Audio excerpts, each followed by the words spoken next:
வணக்கம் நண்பர்களே, விஜயபிரயாக் பேசுகிறேன். புது வருஷம் வந்துருச்சு. இந்த வருஷத்தை ஏதாவது யூஸ்ஃபுல்லாக நம்ம பண்ணணும். கடந்த வருடம் எந்த மாதிரி முடிவுகளை வேணால் விளைவுகளை வேணால் உங்களுக்கு தந்திருக்கலாம். ஆனால் இந்த வருடம் நீங்கள் நினச்சதெல்லாம் நடக்கும். அதற்கு மிக முக்கியம் முடிவுகளை எடுப்பது, டிசிஷன் மேக்கிங். அது பர்சனல் லைஃபாக இருந்தாலும் சரி, ப்ரொஃபஷனல் லைஃபாக இருந்தாலும் சரி, முடிவுகளை எடுப்பதன் மூலம்தான் ஒரு மனுஷன் அடுத்த லெவலுக்கு போக முடியும். ஒரு ஹவுஸ் ஒய்ஃபாக இருந்தாலும் சரி, ஒரு ஸ்டூடெண்ட்டாக இருந்தாலும் சரி, எல்லாரும் ஏதாவது ஒரு சமயத்தில் ஒரு முக்கியமான தருணத்தில் கணத்தில் முடிவு எடுக்கிறோம். அந்த முடிவு சரியாக எடுக்கிறோமா, அதை எப்படி எடுக்கிறது, இந்த முடிவுகளை வைத்து தான் உலகம் உங்களை கொண்டாடும். ரைட்?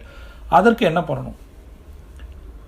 முதல்ல அமைதியாக யோசிக்க கற்றுக்கணும். இதுதான் சக்ஸஸ் சீக்ரெட் அப்படின்னு நான் சொல்கிறேன். உங்களோட மனம் அமைதியாக இருந்தால் தான். மனதோட இரைச்சல் அதிகமாக இருந்துச்சுன்னா வேலைக்கே ஆகாது. அப்போ மனதை அமைதிப்படுத்துவது எப்படி, நினச்சதெல்லாம் கொண்டு வர்றது எப்படி, நினச்ச லைஃப் வாழ்கிறது எப்படி, உறவுகளை பேணுவது எப்படி,